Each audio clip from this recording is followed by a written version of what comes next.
नमस्कार दोस्तों, स्वागत है आप सभी साथियों का स्मार्ट स्टडी पर। साथियों, आज है 23 जनवरी 2023 और आज एसएससी जीडी के चारों शिफ्टों का पेपर हो गया है।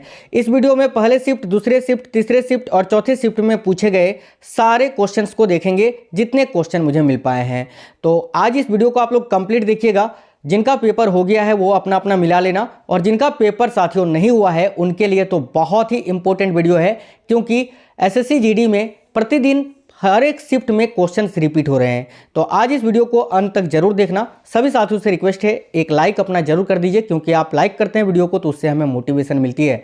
और नए साथी जितने भी हैं, आप लोग चैनल को सब्सक्राइब करके बेल आइकन को ऑन कर लीजिएगा, उससे आपको सारे क्लासेस की नोटिफिकेशन आएगी, आप किसी भी गवर्नमेंट एग्जाम की तैयारी कर रहे हैं तो। और अगर आपको वीडियो अच्छा लगेगा तो साथियों अपने दोस्तों के साथ भी जरूर शेयर करिएगा। तो चलिए बिना देरी किए शुरू करते हैं, देखते हैं क्वेश्चंस। और पहला क्वेश्चन है साथियों एक बात बता दें आपको, ठीक है, मिक्स क्वेश्चन है चारों शिफ्ट के। ऐसा नहीं है कि पहले शिफ्ट के क्वेश्चन पहले करवा रहे हैं आपको, दूसरे शिफ्ट के पहले करवा रहे हैं, ठीक है, मिक्स क्वेश्चन है चारों शिफ्ट के। तो देखिएगा, पहला क्वेश्चन आज का है, महाराष्ट्र के मुख्यमंत्री वर्तमान में कौन है।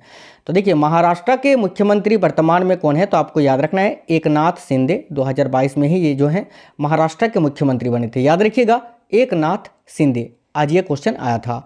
आज का अगला क्वेश्चन जो आज पूछा गया था कि अर्जुन का पर्यायवाची शब्द क्या होता है, या फिर ये आपसे पूछा गया होगा कि अर्जुन का पर्यायवाची शब्द इनमें से कौन सा है, ठीक है। तो देखिए, अर्जुन का जो पर्यायवाची शब्द होता है उनमें से प्रमुख होते हैं धनंजय, सव्यसाची, पार्थ, गुड़ाकोश, बृहन्नला, ठीक है। इनमें से जो आपका ऑप्शन में था वो तो होता, और एक कोई ऑप्शन में नहीं था, वही आपका राइट आंसर हो जाता।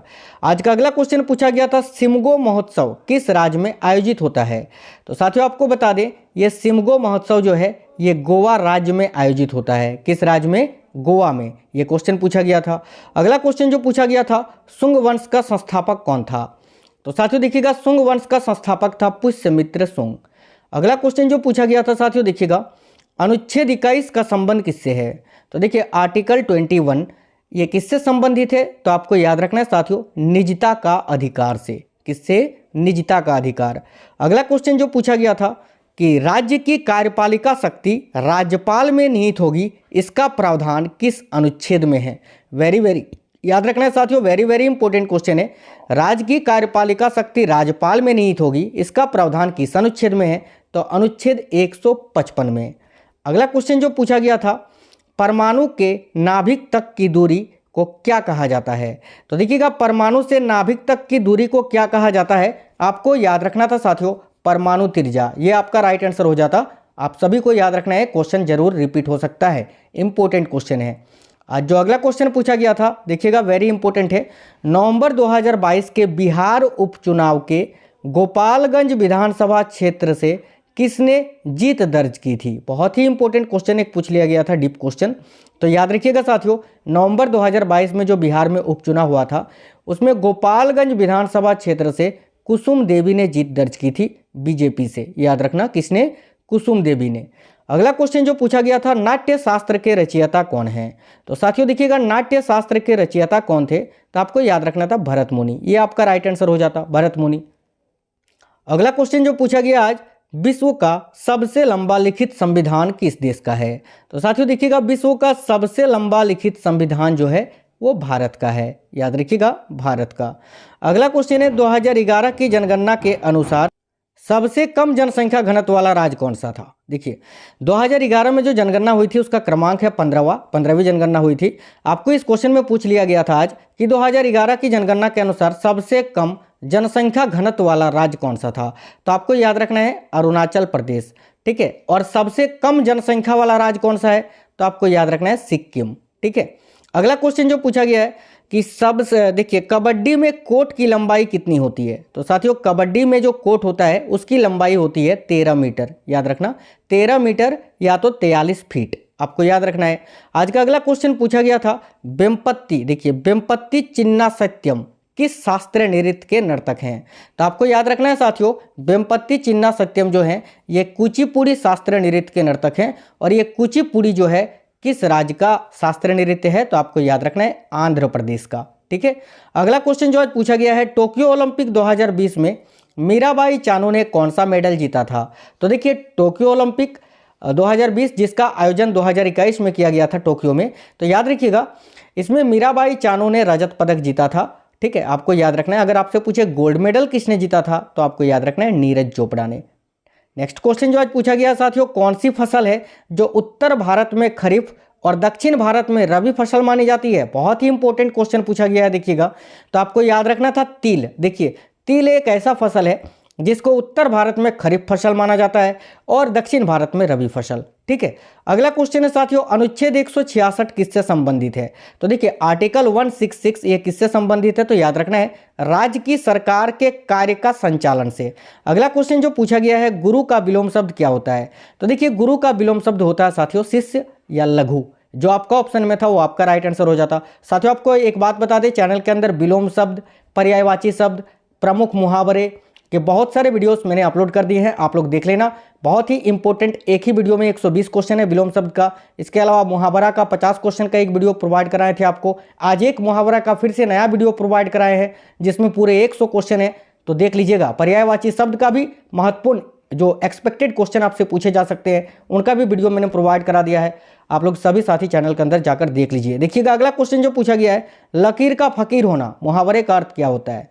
तो देखिए, लकीर का फकीर होना मैंने पढ़ाया है यार, जो वीडियो मैंने प्रोवाइड कराया है आपको मुहावरे का, उसमें ये क्वेश्चन जरूर है, बिल्कुल है। लकीर का फकीर होना, इस मुहावरे का अर्थ होता है साथियों पुरानी बातों पर चलना। आज का अगला क्वेश्चन जो पूछा गया है, देखिएगा, देखिए, छठी का दूध याद आना, इस मुहावरे का सही अर्थ क्या होता है? तो याद रखना है साथियों आपको, छठी का दूध याद आना, इस मुहावरे का सही अर्थ होता है बहुत कष्ट होना। याद रखना, बहुत कष्ट होना या कष्ट में होना। नेक्स्ट क्वेश्चन जो पूछा गया है, जनगणना 2011 के अनुसार सबसे कम आबादी वाला भारतीय राज्य कौन सा है? तो याद रखिएगा सिक्किम। आज ये भी पूछा गया है कि दूसरा सबसे कम आबादी वाला राज्य कौन सा है, तो आपको साथियों याद रखना था वहां पर, वो भी क्वेश्चन मैंने कराया है मिजोरम, अभी आगे बताऊंगा। ठीक है, अगला क्वेश्चन जो आज पूछा गया साथियों, 26 नवंबर 1949 को क्या हुआ था? देखिए, तो 26 नवंबर 1949 को सबसे महत्वपूर्ण घटना हुई थी, भारतीय संविधान को अपनाया गया था ना। 26 नवंबर 1949 को भारतीय संविधान को अपनाया गया था। ये क्वेश्चन मुझे एग्जैक्ट मिल नहीं पाया है, अगर आप में से कोई भी थे आज के सेकंड शिफ्ट में, तो ये क्वेश्चन सेकंड शिफ्ट में आज आया था, तो आप लोग जरूर जो है साथियों कमेंट बॉक्स में कमेंट करके बताना कि ये क्वेश्चन कैसा आया था। आज का अगला क्वेश्चन जो पूछा गया है, चरक संहिता का संबंध किससे है? तो देखिए, चरक संहिता का संबंध है चिकित्सा से, लेकिन चिकित्सा ऑप्शन में नहीं था। अगर आपका चिकित्सा ऑप्शन में था तो चिकित्सा राइट आंसर होगा, नहीं तो आयुर्वेद से। ठीक है, चिकित्सा या आयुर्वेद जो आपका ऑप्शन में था वो आपका राइट आंसर हो जाता। चलिए, अगला क्वेश्चन जो पूछा गया साथियों, जिसका कोई नाथ ना हो, इस वाक्य के लिए एक शब्द क्या होगा? तो देखिए, जिसका कोई नाथ ना हो उसे बोलते हैं अनाथ। क्या बोलते हैं साथियों? अनाथ। आपको अनाथ याद रखना है। आज जो अगला क्वेश्चन पूछा गया है, जल का पर्यायवाची शब्द क्या होता है? तो देखिएगा, जल का पर्यायवाची शब्द होता है साथियों नीर, पानी। ये क्वेश्चन रिपीटेड क्वेश्चन है, पहले भी पूछ चुका था और आज फिर से पूछा है, इसीलिए मैं बोलता हूँ ये वीडियोस आप लोग जरूर देखा करिए, क्योंकि क्वेश्चन जो है डेली रिपीट हो रहे हैं। देखिए, नीर या पानी, जो आपका ऑप्शन में था वो आपका राइट आंसर हो जाता। एक रिक्त स्थान को पूर्ति करना था, कि रिक्त स्थान की पूर्ति करे, भर पानी में डूब मरना। ठीक है, ये जो खाली जगह है यहाँ पर क्या आता? भर पानी में डूब मरना, यानी चुल्लू भर पानी में डूब मरना, तो वहाँ पर आपका राइट आंसर हो जाता चुल्लू, क्योंकि ये जो मुहावरा होता है या वाक्य होता है या लोकोक्ति होता है जो आप बोल सकते हैं, इसमें इसका जो पूरा सेंटेंस होता है वो होता है चुल्लू भर पानी में डूब मरना। ठीक है, चलिए, ये तो आप सभी को पता होगा। अगला क्वेश्चन जो पूछा गया, निम्न में से कौन सी रबी फसल है? ये साथियों ऐसा क्वेश्चन पूछा था कि नहीं पता नहीं, लेकिन रबी फसल और खरीफ फसल से क्वेश्चन आ रहा है, इसीलिए मैंने यहाँ पर ऐड कर दिया है। तो देखिएगा, रबी फसल कौन सी है? तो रबी फसल होता है गेहूं, जौ, आलू, चना, मसूर, अलसी, मटर, सरसों। ठीक है, ये सभी रबी की प्रमुख फसलें मानी जाती हैं। अच्छा, खरीफ फसल भी देख लीजिए, खरीफ फसल कौन सी होती है?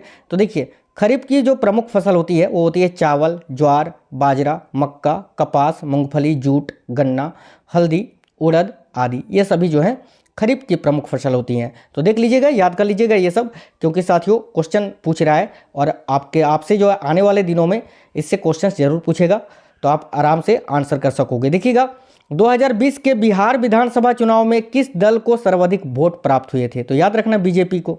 अगला क्वेश्चन है, मई और जून में चलने वाली गर्म हवा को क्या कहा जाता है? देखिए, मई और जून में जो गर्म हवा चलती है उसे क्या कहा जाता है? तो याद रखिएगा, उसको लू बोलते हैं साथियों, लू। चलिए, अगला क्वेश्चन देखते हैं। अगला क्वेश्चन पूछा गया था एक कि सेबी के वर्तमान में अध्यक्ष कौन है। तो देखिए वेरी इंपॉर्टेंट क्वेश्चन है साथियों। तो सेबी के वर्तमान में अध्यक्ष कौन है, आपको याद रखना था साथियों, माधवीपुरी बुच, है ना। देखिए सेबी की पहली महिला अध्यक्ष ये बनी है, तो ये क्वेश्चन पूछना तो तय था साथियों कि सेबी की पहली बार कोई महिला अध्यक्ष बनी है और वो कौन है, तो माधवीपुरी बुच। ये क्वेश्चन आज पूछा गया था। अगला क्वेश्चन है बोलने का अधिकार किस अनुच्छेद में है। तो देखिए बोलने का अधिकार जो है ये साथियों अनुच्छेद 19 का 1 का ए में है, ठीक है, याद रखना है। ये क्वेश्चन भी पूछा था आज। अगला क्वेश्चन एक पूछा गया था कि भारत में पहली जूट मिल किस जगह पर स्थापित की गई थी। तो देखिए भारत में पहली जूट मिल जो है वो रिसरा में स्थापित की गई थी। रिसरा जो हुगली नदी के किनारे पर स्थित है कोलकाता में, ठीक है। अगला क्वेश्चन जो पूछा गया है वर्तमान में आवर्त सारणी में कुल कितने तत्व ज्ञात हैं। तो याद रखिएगा 118। अगर आपसे पूछे साथियों मेंडलीव की आवर्त सारणी में कितने तत्व ज्ञात थे, तो याद रखना 63। हरित क्रांति का सर्वाधिक प्रभाव किस फसल पर पड़ा है। तो याद रखना गेहूं पर। देखिए 1966-67 में इसकी शुरुआत हुई थी। किसने की थी भारत में शुरुआत, तो याद रखिएगा डॉक्टर MS स्वामीनाथन जी ने और पूरे विश्व में नॉर्मन बोरलॉग ने।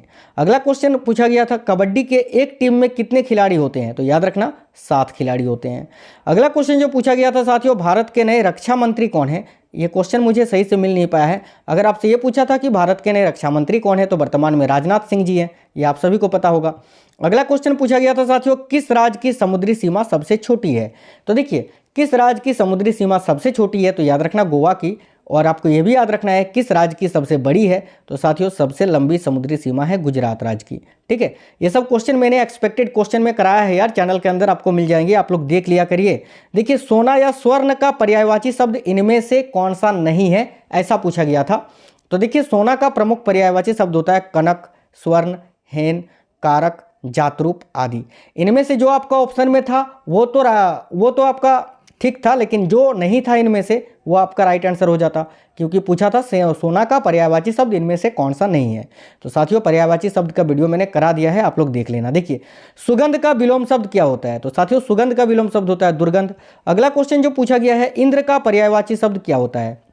तो देखिए इंद्र का पर्यायवाची शब्द होता है साथियों देवराज, अमरपति, अमरनाथ, पुरंदर, देवपति, सुरपति, देवेंद्र, देवेश, माधवा, मेघराज, वज्रधर, वृत्रहा या सचिपति। इनमें से जो आपका ऑप्शन में था वो आपका राइट आंसर हो जाता। अगला क्वेश्चन एक पूछा गया था कि किस चीज से 1 ग्राम में 4 कैलोरी ऊर्जा प्राप्त होती है। तो याद रखना कार्बोहाइड्रेट से साथियों, कार्बोहाइड्रेट आपका राइट आंसर हो जाता। अगला क्वेश्चन पूछा गया था राष्ट्रीय टेबल टेनिस 2022 का आयोजन कहाँ पर किया गया था। तो याद रखिएगा इसका आयोजन मेघालय में हुआ था 2022 में। अगला क्वेश्चन पूछा गया था 2022 के अनुसार भारत विश्व की जनसंख्या का कितनावा सबसे बड़ा देश है। तो देखिए जनसंख्या के हिसाब से साथियों भारत जो है विश्व का दूसरा सबसे बड़ा देश है। पहला सबसे बड़ा देश तो चीन है, याद रखना है आपको। अगर आपसे क्षेत्रफल के हिसाब से पूछे तो क्षेत्रफल की दृष्टि से भारत जो है 7वां सबसे बड़ा देश है और पहला रूस है। अगला क्वेश्चन पूछा गया था दुरात्मा का विलोम शब्द क्या होता है। तो देखिए दुरात्मा का विलोम शब्द होता है साथियों महात्मा, आपको याद रखना था। अगला क्वेश्चन जो पूछा गया है आज देखिएगा, अगला क्वेश्चन पूछा गया था आज संविधान की आत्मा किस अनुच्छेद को कहा जाता है। तो देखिए संविधान की आत्मा अनुच्छेद 32 को यानी आर्टिकल 32 को कहा जाता है। अगला क्वेश्चन पूछा गया था बिरजू महाराज किस नृत्य से संबंधित है। तो साथियों बिरजू महाराज जो हैं वो कथक नृत्य से संबंधित है, आपको याद रखना है। और कथक जो है उत्तर भारत का लोक नृत्य है। अगला क्वेश्चन पूछा गया था साथियों भारत के किस राज्य की जनसंख्या सबसे कम है दूसरे नंबर पर, यानी भारत का सबसे कम जनसंख्या वाला दूसरा सबसे कम जनसंख्या वाला राज्य कौन सा है। तो याद रखिएगा मिजोरम, ठीक है, मिजोरम यहाँ आपका राइट आंसर हो जाता। अगला क्वेश्चन पूछा गया था साथियों विधवा पुनर्विवाह को किसने आरंभ किया था। तो देखिएगा विधवा पुनर्विवाह को किसने आरंभ किया था, तो आपको याद रखना है ईश्वर चंद्र विद्यासागर जी ने। कब, तो 1856 में। अगला क्वेश्चन जो पूछा गया था साथियों 9 2 11 होना, इस मुहावरे का अर्थ क्या होता है। तो देखिए 9 2 11 होना इस मुहावरे का अर्थ होता है रफू चक्कर होना या भाग जाना। ये क्वेश्चन मैंने कराया था, जो सबसे पहले आपको मुहावरे का वीडियो अपलोड किए थे। आज एक और वीडियो आया है मुहावरे का जिसमें 100 क्वेश्चन है, बिल्कुल यार देख लीजिए, क्वेश्चंस वहीं से आ रहे हैं। अगला क्वेश्चन पूछा गया था यूरोप का खेल का मैदान किसे कहा जाता है। तो साथियों यूरोप का खेल का मैदान स्विट्जरलैंड को कहा जाता है। अगला क्वेश्चन एक पूछा गया था इनमें से कौन सा कमल का पर्यायवाची शब्द नहीं है। तो इनमें से आपके ऑप्शन में जो भी नहीं था वही आपका राइट आंसर हो जाता, क्योंकि कमल का पर्यायवाची शब्द ये सारा होता है। आप लोग देख लीजिए या स्क्रीनशॉट ले लीजिए। अगला क्वेश्चन पूछा गया था साथियों, अचल का पर्यायवाची शब्द क्या होता है? तो देखिए, अचल का अर्थ होता है जो चलने ना सकता हो, ठीक है, यानी जो चल नहीं सकता है। तो अचल का पर्यायवाची शब्द होता है सेल, शिखर, अदरी, तुंग, धरणीधर, पर्वत, पहाड़, गिरी आदि, ठीक है। अगला क्वेश्चन है साथियों, अल्पायु का विलोम शब्द क्या होता है? तो देखिए, अल्पायु का विलोम शब्द होता है दीर्घायु। अगला क्वेश्चन है पूछा गया था, दूसरों का भला चाहने वाला, इस वाक्य के लिए एक शब्द क्या होगा? तो देखिए, दूसरों का भला चाहने वाला, इस वाक्य के लिए एक शब्द क्या होगा साथियों? परोपकारी, यानी दूसरों का भला चाहने वाला यानी पराये लोगों का भला चाहने वाला, तो परोपकारी। अगला क्वेश्चन पूछा गया था आज, कार्बन का परमाणु संख्या कितना होता है? तो देखिए, कार्बन का जो परमाणु संख्या होता है वो होता है 6, क्योंकि कार्बन में प्रोटॉन की संख्या 6 होता है, तो परमाणु संख्या भी 6 होता है। देखिए, मैंने आपको बताया साथियों कि किसी भी तत्व में जितनी प्रोटॉन की संख्या होता है उतनी ही परमाणु संख्या होता है। जैसे हाइड्रोजन में प्रोटॉन की संख्या 1 होता है, इसीलिए हाइड्रोजन का परमाणु संख्या 1 होता है। हीलियम में प्रोटॉन की संख्या 2 होता है, इसीलिए हीलियम का परमाणु संख्या 2 होता है, ऐसे है ना। अगला क्वेश्चन पूछा गया था, मानक समय और ग्रीनविच मीन के बीच में कितने समय का अंतर होता है? तो 5.5 घंटे का। अगला क्वेश्चन आज पूछा गया था, किस पंचवर्षीय योजना के तहत उद्योग का विकास किया गया था? तो साथियों, आपको याद रखना है, दूसरी पंचवर्षीय योजना के तहत, जिसका कार्यकाल 1956 से 61 तक था। और साथियों, इसका मॉडल जो है वो पीसी महालनोबिस ने तैयार किया था, पीसी महालनोबिस ने, द्वितीय पंचवर्षीय योजना का। और जो पहला पंचवर्षीय योजना था उस पर किसका विकास किया गया था? तो कृषि का। याद रखना, ये क्वेश्चन पूछ चुका है। अगला क्वेश्चन एक पूछा गया था साथियों, आज देखिएगा, फीफा का मुख्यालय कहाँ स्थित है? तो साथियों देखिएगा, फीफा का मुख्यालय ज्यूरिख में स्थित है, स्विट्जरलैंड में। और फीफा कप 2022 के विजेता टीम कौन है? तो मैंने आपको बताया है साथियों, अर्जेंटीना। और उप विजेता फ्रांस। कहाँ पर आयोजित हुआ था? तो कतर में। अगला क्वेश्चन पूछा गया था आज, बेंगलुरु में टेक समिट 2022 का उद्घाटन किसने किया था? तो याद रखिएगा, प्रधानमंत्री मोदी जी ने। सभी साथियों को याद रखना है, टेली कॉन्फ्रेंस के माध्यम से। अगला क्वेश्चन पूछा गया था, दीपा कर्मकार ने किस ओलंपिक में भाग लिया था? तो याद रखना, 2016 रियो ओलंपिक में। नेक्स्ट क्वेश्चन है जो आज पूछा गया था साथियों, निम्नलिखित में से कौन सा जलप्रपात तमिलनाडु में स्थित है? तो तमिलनाडु में प्रमुख जलप्रपात है साथियों, कैथरीन जलप्रपात और होंगे कल जलप्रपात, ठीक है। तो इनमें से जो आपका ऑप्शन में था वो आपका राइट आंसर हो जाता। अगला क्वेश्चन एक पूछा गया था, भारत में चुनाव आयुक्त किस प्रकार की संस्था है? तो देखिएगा, भारत में चुनाव आयोग जो है वो साथियों संवैधानिक संस्था है, और इसका प्रावधान जो है अनुच्छेद 324 में किया गया है। अगला क्वेश्चन जो आज पूछा गया साथियों, देख लेते हैं फटाफट से। अगला क्वेश्चन जो आज पूछा गया था, कांग्रेस की स्थापना कब हुई थी?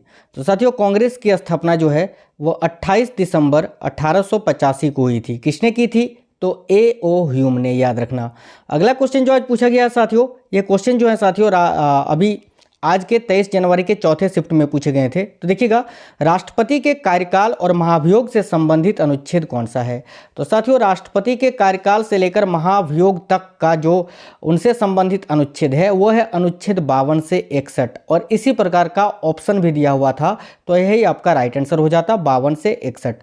अगला क्वेश्चन जो आज पूछा गया है, लोकसभा का सदस्य बनने के लिए न्यूनतम आयु क्या होनी चाहिए? तो याद रखना 25 वर्ष। साथियों, आपको बता दें कि राज्यसभा का सदस्य बनने के लिए न्यूनतम आयु होनी चाहिए 30 वर्ष, और राष्ट्रपति बनने के लिए न्यूनतम आयु जो है होनी चाहिए 35 वर्ष। आपको याद रखना है। आज का अगला क्वेश्चन पूछा गया था, दिल्ली का सचिव वर्तमान में कौन है? तो देखिएगा, दिल्ली के नए सचिव कौन बने हैं? तो ये अप्रैल 2022 में ही बने थे, नरेश कुमार जी। याद रखिएगा, नरेश कुमार आपका ऑप्शन में था, तो राइट आंसर हो जाता। अगला क्वेश्चन जो आज पूछा गया है, निर्धन का विलोम शब्द क्या होता है? तो देखिए, निर्धन यानी गरीब, और गरीब का क्या होगा? अमीर, अमीर यानी धनी, तो धनी राइट आंसर हो जाएगा साथियों। याद रखिएगा, निर्धन का विलोम शब्द होता है धनी। अगला क्वेश्चन है साथियों, मौसम का परिवर्तन किसके कारण होता है? तो देखिए, मौसम में जो परिवर्तन होता है, ऋतु परिवर्तन या मौसम परिवर्तन जो होता है वो साथियों पृथ्वी द्वारा सूर्य के चारों ओर परिक्रमण और पृथ्वी के अच्छे झुकाव के कारण होता है। आज अगला क्वेश्चन जो पूछा गया है, बर्मी भाषा भारत के किस पड़ोसी देश में बोली जाती है? तो देखिए, बर्मी जो है साथियों, या बर्मा जो है, बर्मा आपको पता होगा, बर्मा ये म्यांमार का पुराना नाम है, ठीक है। तो देखिए, बर्मी भाषा म्यांमार में ही बोली जाएगी, जो भारत का पड़ोसी देश है। याद रखिएगा, म्यांमार। अगला क्वेश्चन जो आज पूछा गया था साथियों एक, कि देखिएगा, ट्री कृषि उत्सव किस महीने में मनाया जाता है? तो देखिए, ट्री कृषि उत्सव ये तमिलनाडु में मनाया जाता है, और कब? जिस टाइम तमिलनाडु में पोंगल मनाया जाता है, यानी 14-15 जनवरी को। ये आपका राइट आंसर हो जाता। अगला क्वेश्चन साथियों शायद आपको मैं कंफर्म नहीं हूँ, शायद आपसे ये पूछा गया था आज चौथे शिफ्ट में कि भारत में कुल कितने शास्त्रीय नृत्य हैं। तो अगर आपका ऑप्शन 9 था तो 9 आपका राइट आंसर हो जाता। अब ये क्वेश्चन पूछा था कि नहीं ये मैं श्योर नहीं हूँ। अगर आप में से कोई भी चौथे शिफ्ट में आज पेपर देकर आए थे तो कमेंट बॉक्स में कमेंट करके जरूर बताना। साथियों देखिएगा, आज पहले, दूसरे, तीसरे और चौथे शिफ्ट में जितने क्वेश्चंस मुझे मिल पाए, जो क्वेश्चंस आज पूछे गए हैं 100% रियल क्वेश्चंस मैंने इस वीडियो में आपको कराया।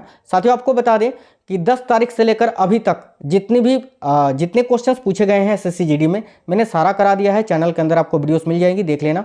इसके अलावा विलोम शब्द, पर्यायवाची शब्द, मुहावरे, इसके अलावा नृत्य, मिक्स क्वेश्चंस, जो टॉपिक से क्वेश्चंस आ रहे हैं मैंने करा दिया है। चैनल के अंदर जाकर आप लोग देख लीजिए और आगे भी कराते रहेंगे। तो चैनल को सब्सक्राइब करके बेल आइकन को जरूर ऑन कर लेना। और साथियों वीडियो को लाइक अगर नहीं किया तो लाइक कर देना। कमेंट बॉक्स में कमेंट करके जरूर बताना ये वीडियो आपको कैसा लगा है। तो साथियों मिलेंगे अगली वीडियो में, तब तक स्वस्थ रहें। जय हिंद, वंदे मातरम।